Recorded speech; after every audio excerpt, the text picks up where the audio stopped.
Welcome to today's webinar sponsored by Mercatus, where we'll discuss how COVID-19 is changing online grocery. Bill, let me turn it over to you. Bill is Chief Architect at Brick Meets Click, and we'll get things started. David, thanks very much. This is a chance for us to discuss the key takeaways and the implications we hope you can put to work in your business from our third wave of research. It's exciting to see this research unfold with a consistency and tracking, and I hope you will depend on this source as we move forward in the future because things are definitely changing. So let me get on with introducing our two main speakers. First, I want to introduce Sylvain Perrier, who's the president and CEO of Mercatus, one of the leading e-commerce platforms in our grocery industry. Sylvain is a recognized thought leader and has been for 20 years, known really for pushing the boundaries, if you will, in the areas of his competition.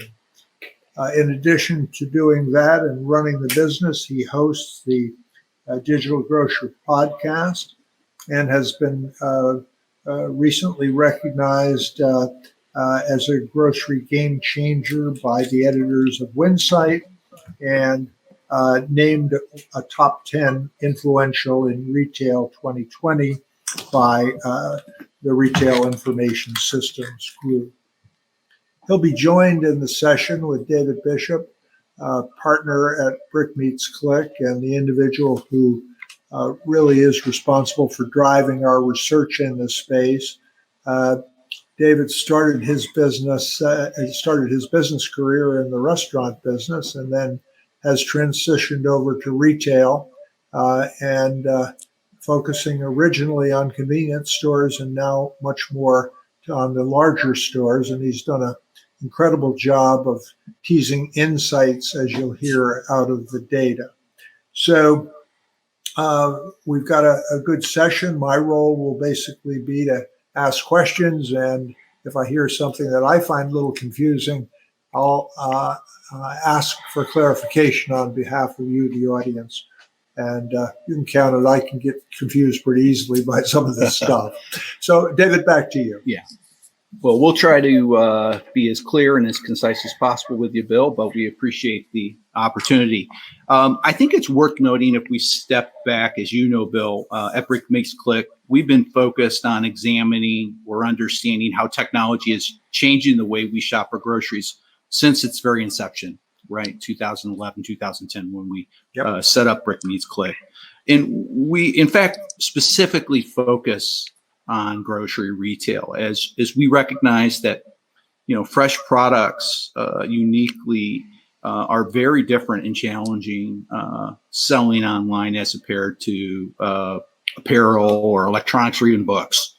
So to do that, we've developed an approach over the years, but the one we're currently using is leveraging a national representative survey that we complete online with people who do all or most of the shopping for their households, so the primary shoppers. As we engage with those shoppers, we track how much those households are spending. And when we do that, that's both in aggregate, in total, as well as how much of that's going online if they are buying anything online. We then ask them, when was the last time you purchased any grocery related products online? That could be for home delivery, it could be for store pickup, or it could be, what we consider ship to home, which is delivered via common or contract carrier. And when we say grocery or grocery related products, it's really important to note that we do explain and define that very clearly to the consumers. And that essentially is, in lay terms, any product category that you can typically find in your local store. Maybe with the exception of prescriptions, but we do have the non-prescription medications in here.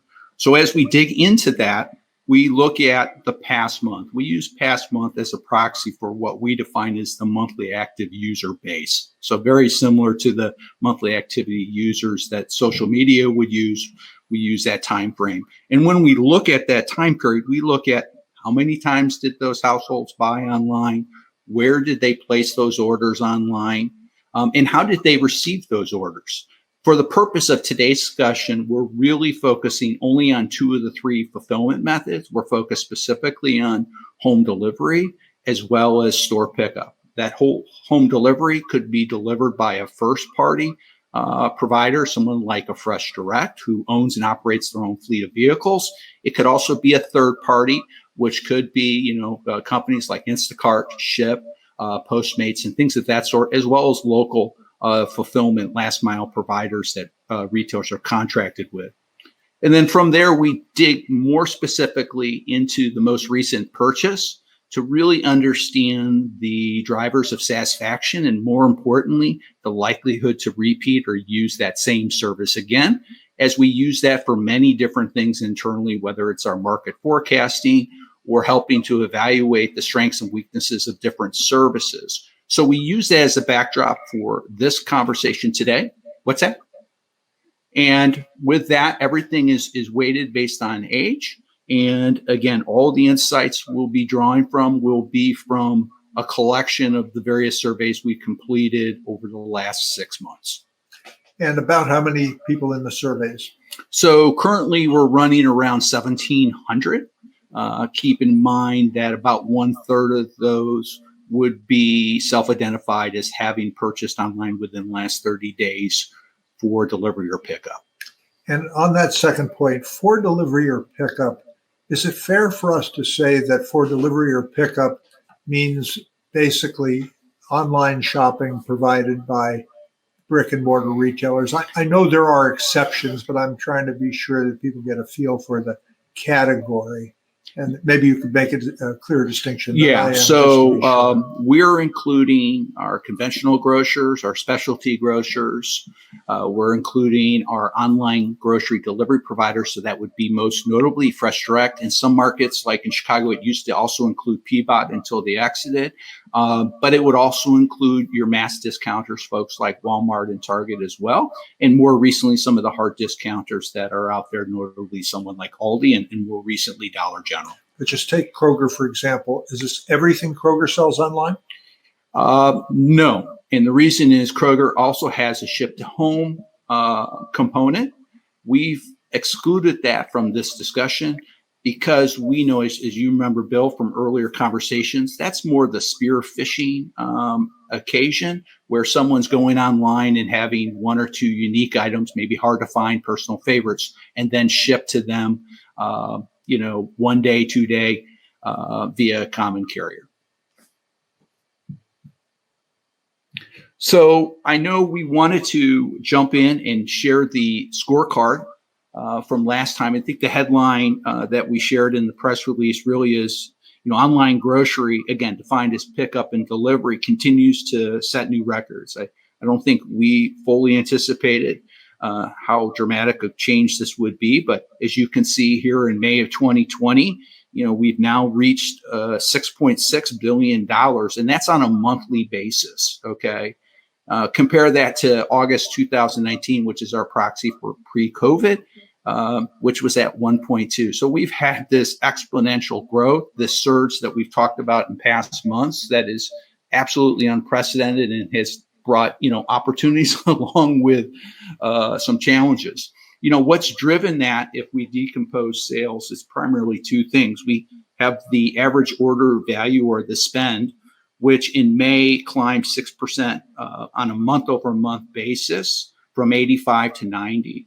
Now, that gain is attributed primarily to 3 aspects. 1, improved product availability as out of stocks have come down dramatically. 2, increased comfort or familiarity with those who are actively shopping online, therefore adding more to the basket, which we've seen historically before.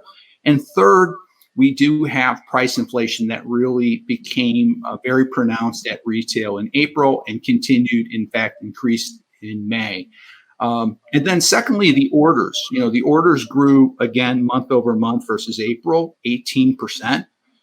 This was really amazing. And the way we looked at it is it's a function of 2 things. 1, existing services that had suspended their services came back online. So we all of a sudden had that capacity that we didn't have for some part of April. And then secondly, and probably more the second, was that we had a lot of retailers finding ways creatively to increase their capacity relative to time slots that could be available, whether it was for delivery or pickup. So those were real drivers for the top line sales. When we look at order growth, it's a combination of two things. First, customers. Again, really amazing to see the customer growth add another 3 million on a month-over-month basis. Really, again, driven by this increased capacity that made it more available or easier, if we like to use that term, to find a time slot. And then the second is the frequency. Those that are actively shopping online who've become more familiar and comfortable shopping this way, we've seen that increase purchase frequency is helping to drive the top line orders, which ultimately is what's attributed to the tremendous sales growth we saw on the top line. So, Vane, I was wondering how these numbers, particularly with respect to order size and frequency, compare with what you're seeing. Well, so first of all, let me say it's certainly a pleasure co-presenting with the both of you today. I will tell you that from March 11th on through the latter part of the month of March and into April and May, we saw a phenomenal increase in online sales. So very synonymous with the numbers that we're seeing today. We saw an increase of over 600% in number of sales, a significant increase in the number of transactions. What was actually even more interesting from my perspective, and certainly relates to the customers, is the number of new users that were coming online to use the technology. So certainly relates to what you're presenting. Interesting. Do you have any feel for the percentage of new users, or is that something you haven't necessarily been able to track? Typically, it has been in cases on the West Coast, in the South U.S., easily a 30% increase in new users. Wow. Okay. Besides that increase in new users, any surprises in the numbers we've looked at, or when you reviewed those numbers, since of course you did that little advance of our webinar, any other surprises in terms of the sort of overall numbers and trends that we're seeing here? Yeah, I would say so if you look for the month of March, where we see the spend on average per order is $82. On the West Coast, we saw it peaking at roughly $74 and not necessarily increasing in size, and simply because that was attributed to the lack of available products in the supply chain. Mm-hmm. But certainly very much reflected when you got into April and May with the supply chain rebounding and the retailers on the West Coast dealing with the demand. So very vivid indication of the constraints of the supply chain, at least in the early days of the pandemic. Absolutely. Okay. Thank you. Yeah, so as we looked at the data and we wanted to share some new insights, Bill, one measure that we haven't discussed over the last few months, but that we do track, is the total household spending relative to grocery. Again, just for those on the webinar, just put a list of some of the examples of the category coverage overlaying the image, just to remind you what our definition is. I mean, that's part of the challenge when we are measuring the size of grocery in the U.S. is, one, coming to a common understanding in terms of what is included or within the scope of that term.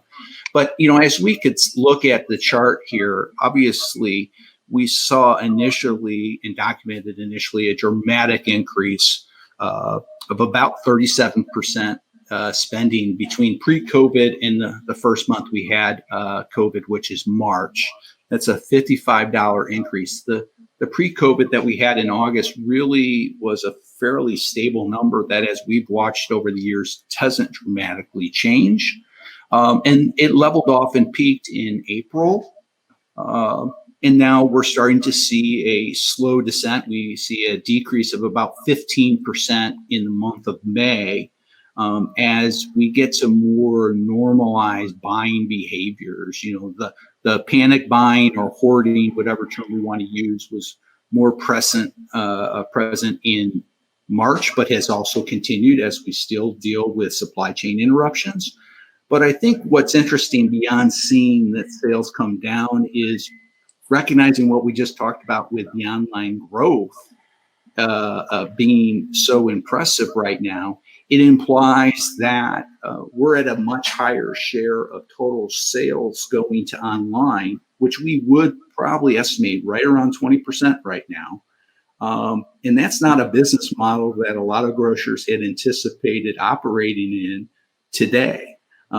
So we thought it would be an interesting point to raise, which is, while this has been a great surge and opportunity to expose folks to shopping this way, what it's also done is now created a different cost environment for the retailers, creating a lot of profit pressures. So I just want to be sure I'm following you.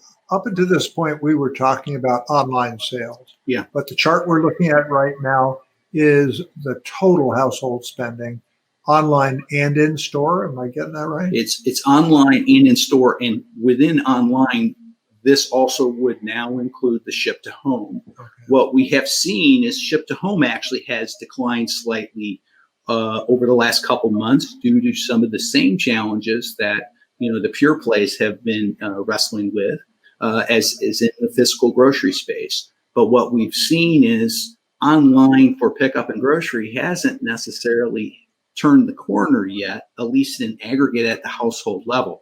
We can talk to one retailer and they may say one thing, but we need to keep in mind we're dealing with essentially a panel that's taking a household view of where they shop. And that's not necessarily the same as talking to a retailer and understanding how their sales are trending. So it's sounding to me like this little decline, or this decline we see, is kind of a blinking yellow light relative to how the consumer is moving forward, maybe using the store in the post-COVID environment. I know we don't know too much about it yet, but is that a fair interpretation that the sales are shrinking faster in the store while they're still growing online? Yeah, the simple answer is yes. The complicated component of that is most of the orders are still being fulfilled in the store. So that physical asset is serving a valuable role in the value chain to support online sales. With that being said, the cost to serve a pickup order or a delivery order is far different than the cost to serve an in-store shopper who's doing all that work themselves. Thank you. So I really should have said in-store shopping versus online shopping, not necessarily focused on the store. Yeah. Okay, gotcha.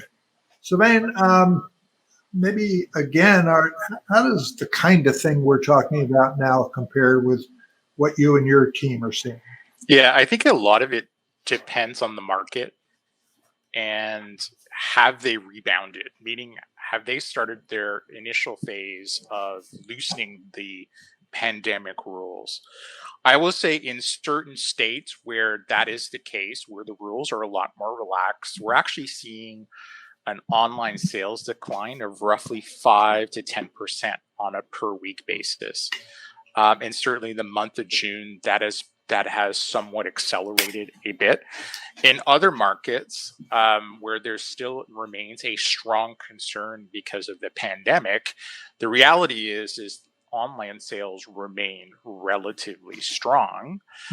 We're also seeing in some cases where there's an abatement of dollars being spent inside the store. Those dollars are likely migrating into other food venues, which could be restaurants, food takeout, and so on. Again, it really depends on the market.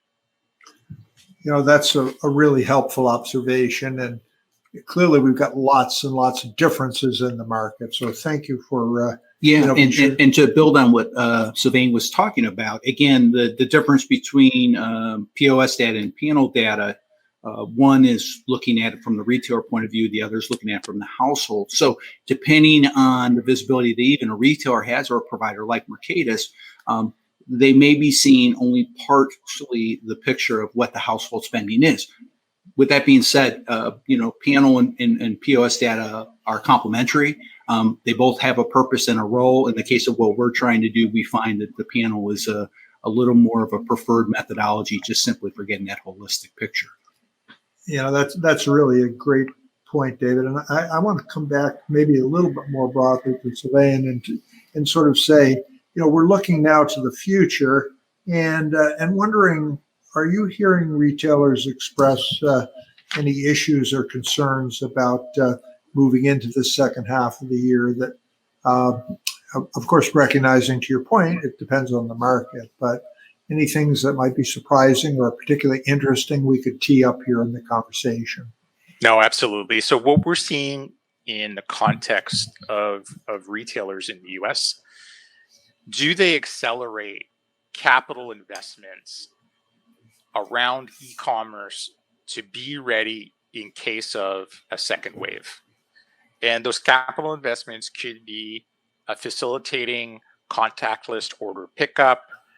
Is it labor management to be more efficient in terms of picking and packing orders and so on? So I think there's a bit of a struggle out there in the market. When's the right time to pull that trigger to do that? And then there is that overall fear of, if there is a second wave of COVID, how do we protect the supply chain? How do we protect our associates and still meet this surge in demand, regardless if it's online? How do we manage this balancing act between the brick and mortar and the online world? And those are the conversations that we are hearing quite actively from the retailers. That's actually quite encouraging.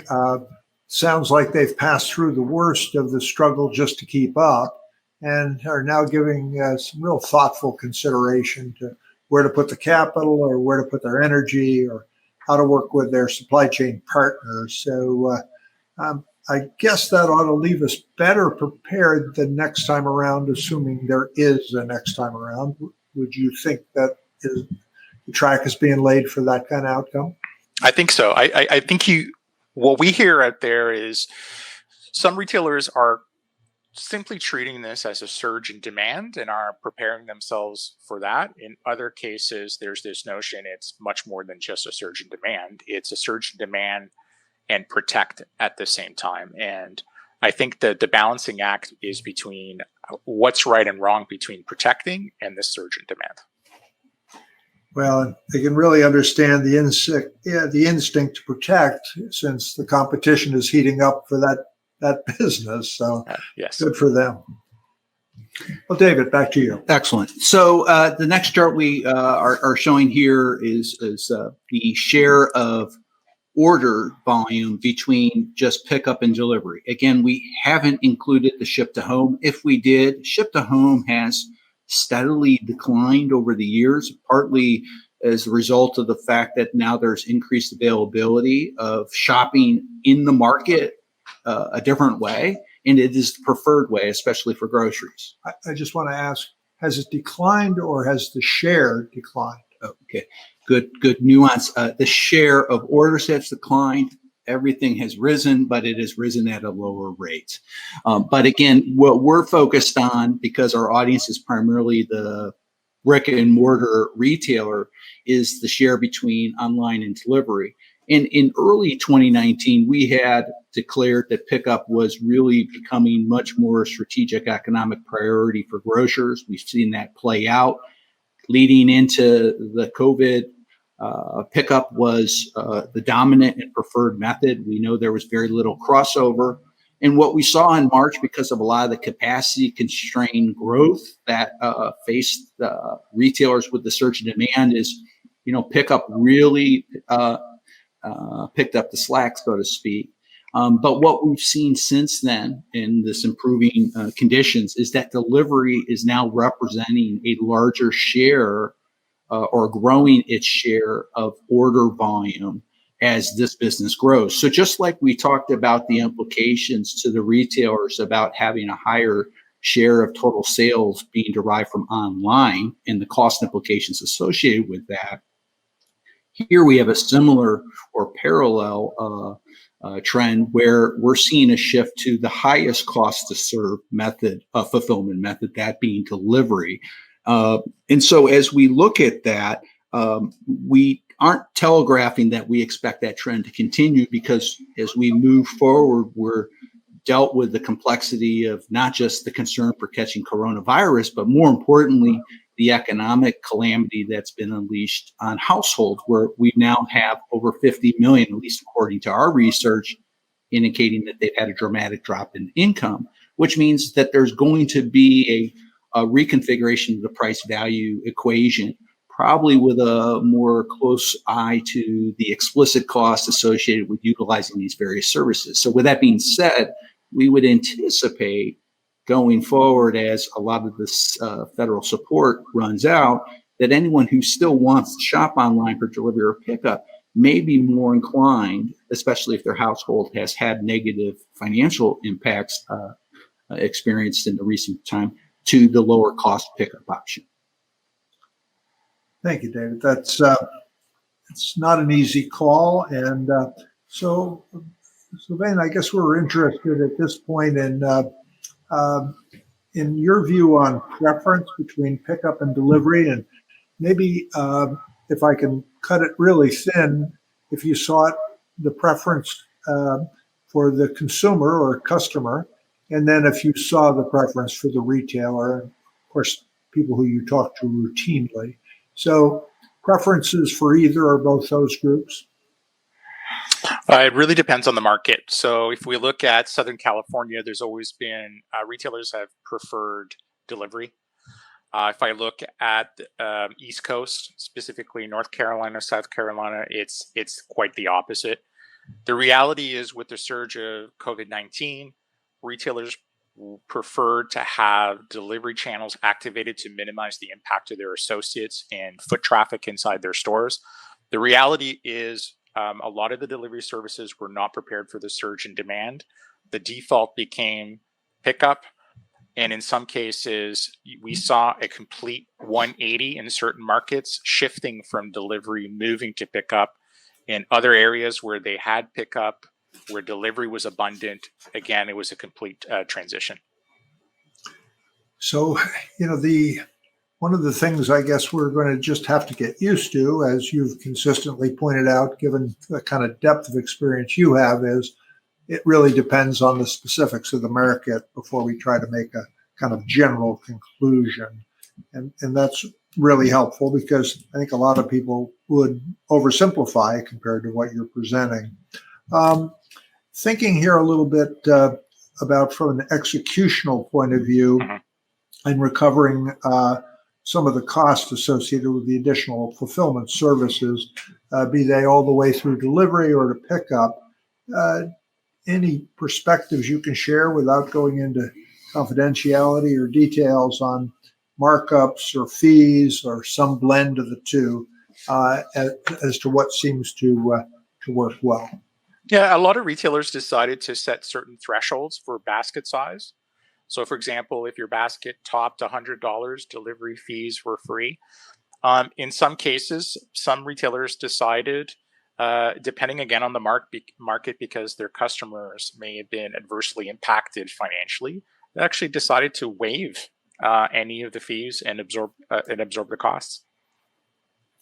Okay, that's interesting. So, really sounds almost uncharacteristic for grocery retailers to be worried less about the cost and more about the demand side of the business. Yeah, and we know from our work with some regional retailers that it's not uncommon that the grocer subsidizes a portion of the fee, especially for delivery. Yeah. So that's a variable cost that they accrue for every order. So that. Question is how sustainable that is. Will that trigger other discussions around pricing? I mean, I think what Sylvain just touched on is some interesting kind of conjecture for, what's this look like going forward? Do we charge anything, or do we charge something different? And how do we charge for that, whether it's a markup or an explicit fee? Yeah, I like the way you're talking about it. It brings to mind my thinking in this area. are you a draftee or are you a volunteer in terms Mm. of what you're doing to cover the cost? Yeah. David, you got your next Yeah. start?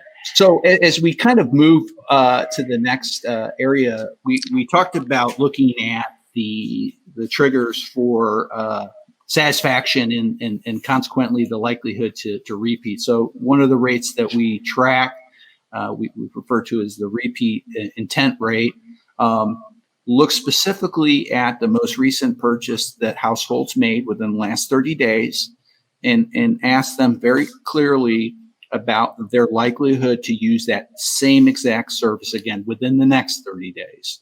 And what we can see looking at August, again, the pre-COVID period, we were running in the mid 70s. That's actually not a very bad number, very consistent across channels. But then it really just, figuratively dropped off the table in March. And there were a lot of obvious reasons for that. And again, keep in mind, it's really the back half of March. And we do our surveys during the final week of each month. But, when a customer has a hard time finding even a time slot, that's going to have a impact to the fact that rampant out of stocks that were trending maybe 4 times higher than the historical average. People couldn't find what they wanted to buy. And then also when it came to getting it when they wanted, they were faced with delays or worse, unexpected cancellations. All those things really came to the surface in March. We're seeing a gradual improvement. We're coming back up to what that likelihood to repeat rate is. And that's great. But what we need to now think about, I think Sylvain said about 1/3 of the customers were considered new to the market, at least online with their experience. And that's very consistent with what we're seeing with households. And if we really want to understand how we're going to maintain, or more importantly, grow going forward, what we really need to do is understand how well are we doing against that person who's just coming online and using this for the first time. So what we did is we segmented the customers based on how many times they've used that same service prior. So we have, on the red line, a person who we would classify as first time. This is their first time that they've used that specific service. And then we have kind of an established group of people, which we're calling established based on having used that service 4 or more times. So they're very familiar with it. They've been able to benefit from all the technology and the features that the technology enables them with list building and recommendations and all that. But what you can see looking at it from August to March is really stark. We had about a 20-point drop for the established customer. We had over a 40 percentage point drop in the first timers. Now, why is that? Well, one is a first time person is coming online at a really dire point in their life. They are really depending on this essential service to deliver products that they can't live without. And they were faced with all those disruptions that, I just went through relative to time slots, product availability, delays, and cancellations. So they just weren't very tolerant of that. So we saw a very dramatic drop in the likelihood to repeat. And as we now look at the improvement, what we can see is that the established group, those being 4 times or more, they're getting much closer to the pre-COVID level relative to repeat, while the first timers are really trailing. They're only at about half of what their pre-COVID rate was, whereas we're approaching 90% for the others. So clearly, whether we're in crisis mode, like early parts of COVID, or normal mode, clearly there's a challenge or an opportunity, however you want to define it, to really improve how we onboard that first time user. So why don't we go immediately then to Sullivan and ask the question to start with, what's your thinking in terms of the best time to ask that first time user to register their account information? Or does that make a difference? So in the context of the pandemic, the earlier the better. And the reason I say that is we saw a tremendous increase in first-time users above the age of 74 years. And there's, confusion how to use the technology. How do I enter my credit card number? Is it safe? So, reasonably, they require help on the support desk, on a helpline. So it's much easier to get support early in the morning versus the middle of the day when it's too busy.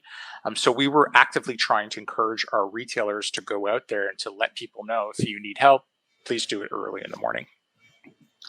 Well, that's great. So, you do see that a number of people have emphasized opening up time, but I hadn't thought so much about the fact that that does allow you to be a better service provider and answer provider as well. So when some of your retailers followed that advice, they see a positive result? Yes, absolutely saw a positive result. Excellent.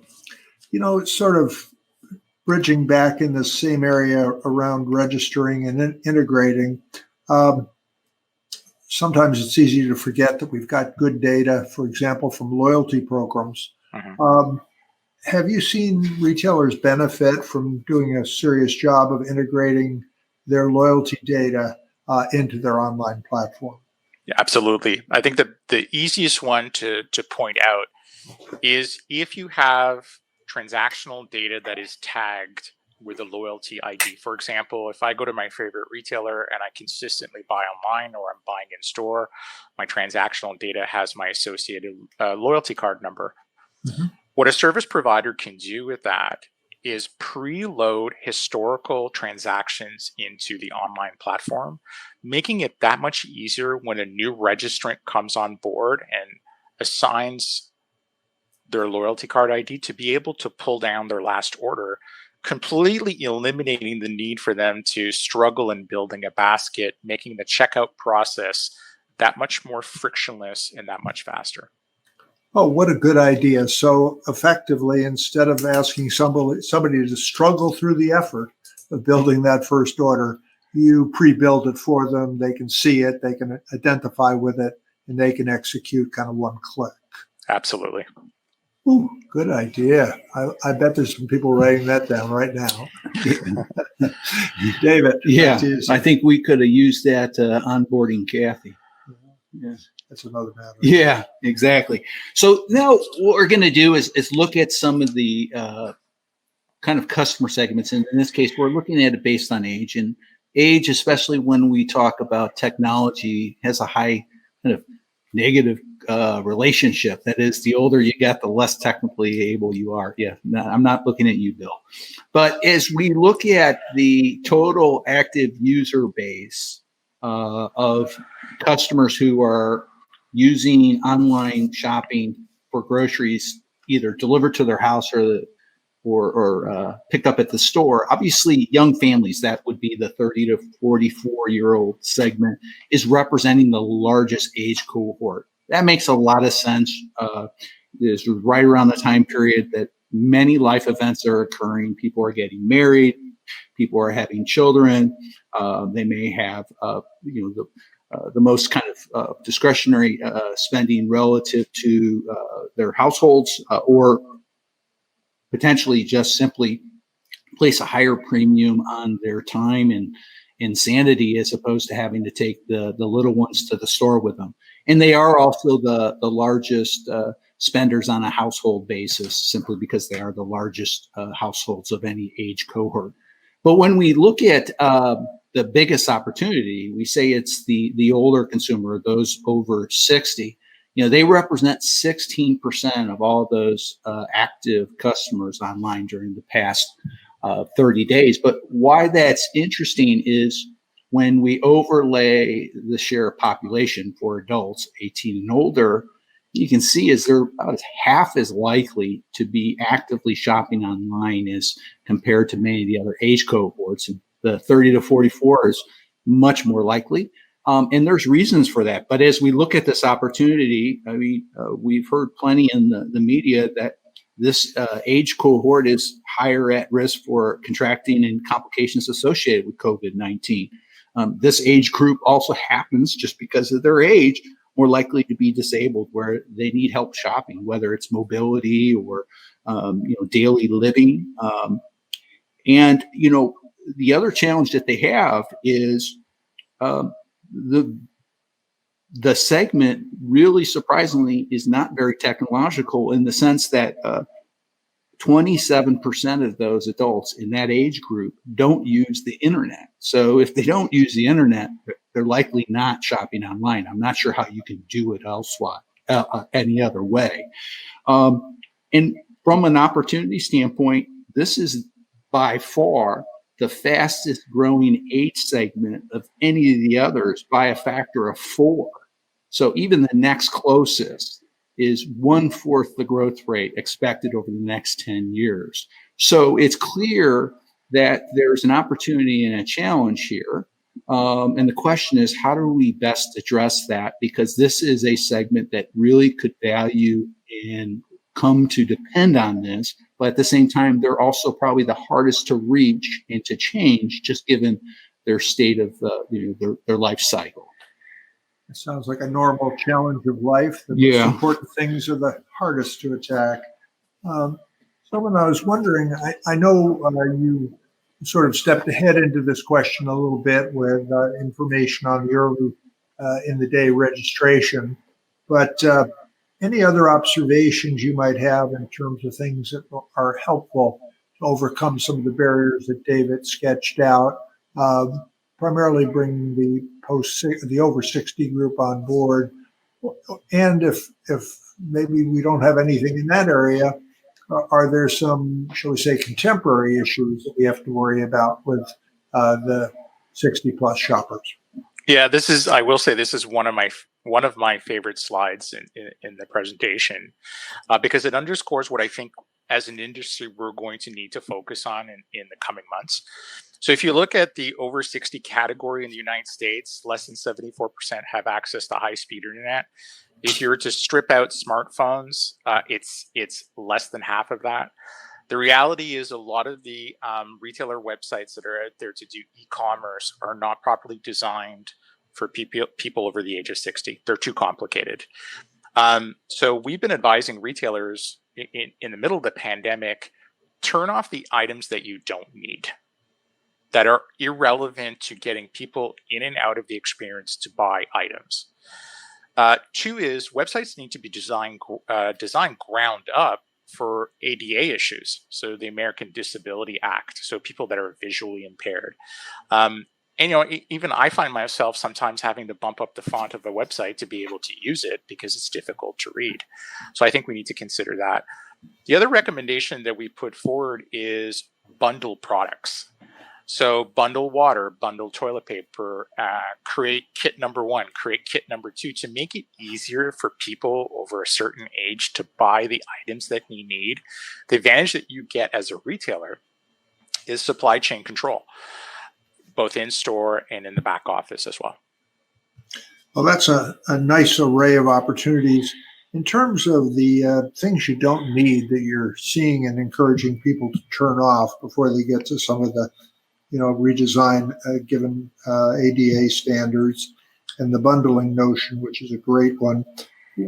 Are there 1 or 2 aspects of the website that you found are, really relatively easy to turn off and accomplish a fair amount in terms of making it easier for folks to navigate, older folks to navigate? Absolutely. We were actively recommending turning off shopping list, recipes, a complete decline of usage at the height of the pandemic. And the reality is the balance between a cart and a shopping list, not every user understands the differences they bring. So I think eliminating them out of the picture just makes complete sense.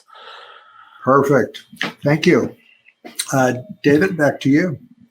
Yeah. So, obviously there's been a lot of interest about, okay, where is this business going? And I think Sylvain touched on kind of 2 schools of thought in terms of how retailers are handling or trying to manage through this uncertainty. But one thing that we look at in terms of trying to anticipate at least near-term changes to demand relative to households is by looking at 2 different metrics and comparing them. The first on the dark blue is the past 30-day usage. So this is where we've seen the active user base who is shopping online for delivery or pickup grow from 12.5% in August and now is at 33%. We look at that relative to their future intent. So that's over the next 90-day horizon. That includes all households. So while a third of households are active, we're asking all households, what's their likelihood of doing this? And what you can see, let's start with August, is typically a relationship where the forward-looking intent is larger than the actual usage. When that's the case, it generally indicates kind of latent demand or interest that's going to potentially or ultimately come online. And what we can see is if we move to March, we see a similar trend, although we see a much higher spike in the intent. I think that's underscored by the concern that the coronavirus triggered in everyone. It kind of settled back down in April as people kind of came to terms with this new normal or whatever way we want to characterize it. But we still were in a position where future intent was higher than actual usage. But that was true at least till May. So what we see in May is that the intent for the first time has dipped below actual usage. What that would indicate or suggest is that the demand is softening again at the household level. There's other drivers for top line like purchase frequency and average order, but in terms of households, the way we can explain that is as people have come to terms with the coronavirus and the lifestyles that they're now living, especially as we've seen a relaxation of restrictions that started in early May, there is a return to some normalcy out there. We can see it with bars and restaurants. So some people may have less motivation or reasons to shop online. It's not to say that, again, we're projecting it to decline. We're just sharing a view of the future that we haven't seen before, which is this inversion of those two metrics, which would indicate that we may be going back down. With that being said, we have pockets out there, 22 states that are reporting increases in, infection rates. We could have in a microcosm in a certain metro area a surge back into online, where in other areas we may see it start to dissipate. So this is the national level view. It's not to say that that's going to happen uniformly throughout the market. We don't anticipate that, but it is at least illustrating that we may be starting to find a plateau or a softening on the demand. As far as where it goes from here, we're going to continue to watch that, but this is very complicated and complex. We have factors that our models had never accounted for before, like the concern for COVID, let alone the financial impact. It was almost like the notion that housing prices never went down. We looked at household income before, but we never looked at it in the context of, has your household income dramatically dropped month over month, right? So that complexity makes it really hard to look forward and forecast, which is why some of the forward guidance that we're hearing from retailers is being pulled back, because there's just simply too many variables that we don't know enough about to anticipate exactly where it's going to be. Well, you sketch a pretty interesting dilemma because at the same time we're moving into the second half of the year, we're moving into a time when people have to start planning for next year. And so I hear your guidance, which is you're not sure. 6 one way, half a dozen the other, right? And so we're going to turn to our expert on that. I know this is coming from a slightly different angle, but what are you hearing or advising or even thinking about as your position of a leader in this industry in terms of how to think about planning? And I know you've covered some of the more immediate adjustments like investing in resources to be ready for the next wave and so forth. But I'm really thinking about, hey, we got to put some numbers on the board. Somebody's going to keep me accountable to coming up in the next year. Is there anything that you've heard, thought, seen that could be helpful there? Yeah, no, great question. I will tell you that we are seeing a softening in the numbers. In terms of what the forecasted decline may be for the next quarter, we're not necessarily sure, but our clients are saying that their numbers are still significantly higher than pre-March 11th, warranting an investment in capital equipment. So a lot of the retailers we're talking to is we're suggesting to them that they start considering for those that are doing curbside pickup and delivery to think through what would be a touchless model in case there is a resurgence in a wave 2 of the pandemic, to make it that much more efficient, but as well as that much easier for people to come and retrieve or have their groceries delivered without exposing the workforce. There's enough confidence in the industry to say, and I'll give you an example. There's enough confidence in the industry to say this is going to be a mainstay. We've seen retailers go from 1-2% of gross revenue attributable to e-commerce to north of 5 to 6%, and that's a significant jump. Yeah. So, in terms of where this is going to land, I think we need at least another quarter's worth of data. Yeah, and I thank you very much for adding the idea that this is a good time also to make, let's call them operational adjustments, such as this touchless pickup model. There's a capital implication there, but even more, it has to do with labor. It has to do with employee safety, a whole range of important factors. And then also kind of reading between the lines, the necessity here to continue to strive to improve the profitability of this portion of the business, because David mentioned a few minutes ago, and you've mentioned a couple of times, that this is a growing part of the business, and there's a certain point at which we're going to need to swing the profitability up a bit to be able to make the whole thing hold together on our operating statements. So would you then be seeing people put some additional focus on different ways to improve profitability as well? Yeah, absolutely. I think a lot of retailers are reconsidering how do they price their items online. Should it be equivalent to what they price in store? They equally are looking at what are the items that we should be offering online. Should we be sticking to items that are better in margin for us? Mm-hmm. I think reality is everything's on the table in terms of trying to drive consistent profitability out of any of the solutions they take on. You know, and what's, I think, sort of a positive tailwind for the business is there, based on the data we've seen here today, is quite a continuing demand for being able to shop online and then fulfill either way.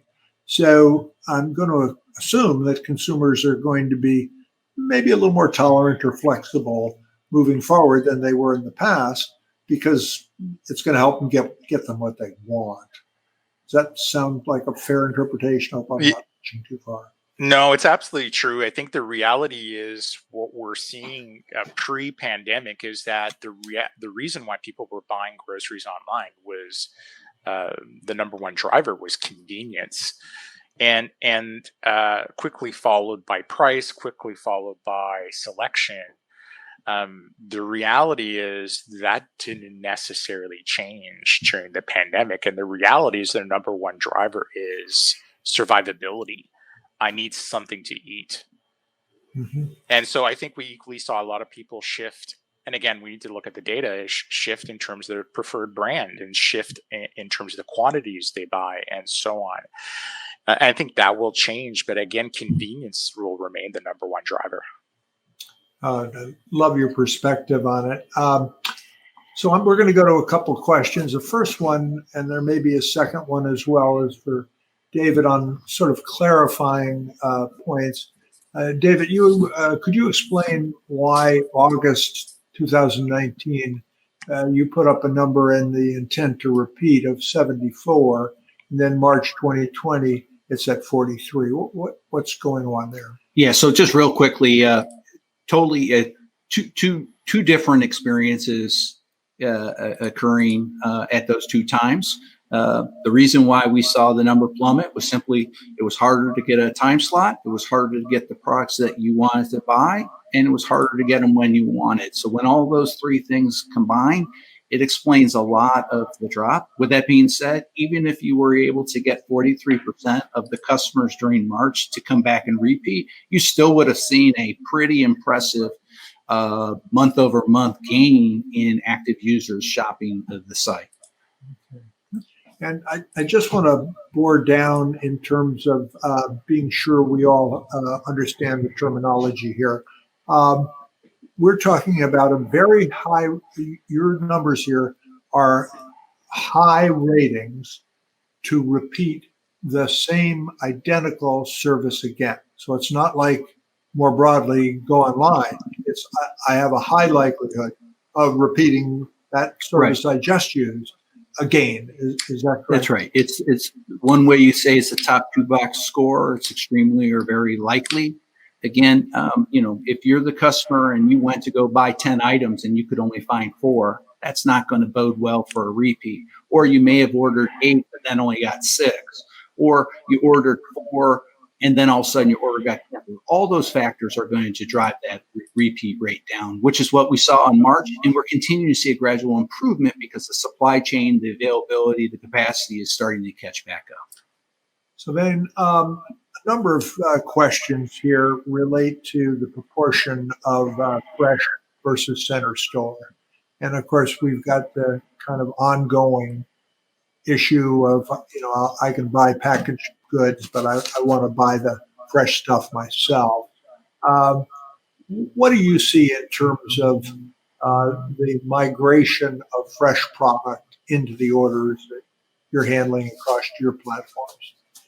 Yeah, so surprisingly enough, fresh has remained, in terms of volume, remained fairly consistent pre-pandemic and intra-pandemic, with obviously a marginal increase with that. The reality is, and the reason that is, there wasn't necessarily an issue with supply and demand in certain areas around fresh, because a lot of the retailers are using separate forecasting and replenishment systems that have been designed to eke out profitability in fresh. What we saw a surge in categories, and this blew my mind, was vitamins was at the top of the list. And the surge in demand for vitamins was 151% on the East Coast versus I think 74% on the West Coast. Then it was frozen meals, so meal solutions. And the third one would have been, as you can imagine, paper products. Gotcha.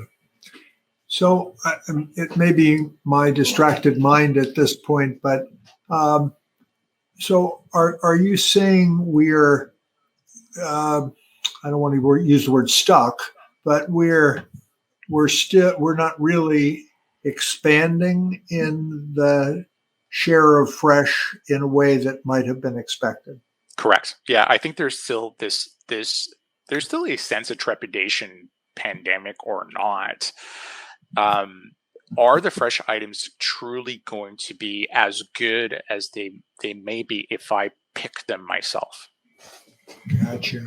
That's still a very true reality. Considerably less as you go down the aged profile. So if you go to the younger generation, someone that's obviously much younger than me, that's less of an issue because I think they have truly commoditized the idea of picking an apple, where most of us haven't in some cases.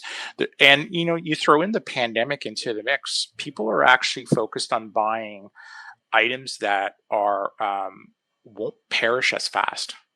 With that being said, Sylvain, really an awesome time being able to chat with you and get your perspective. So thank you. Thank you. And Bill, thank you for being a kind moderator here today. And I'm glad that we were able to deliver against the promise of fresh insights. So with that, I want to thank the attendees. Have a wonderful day.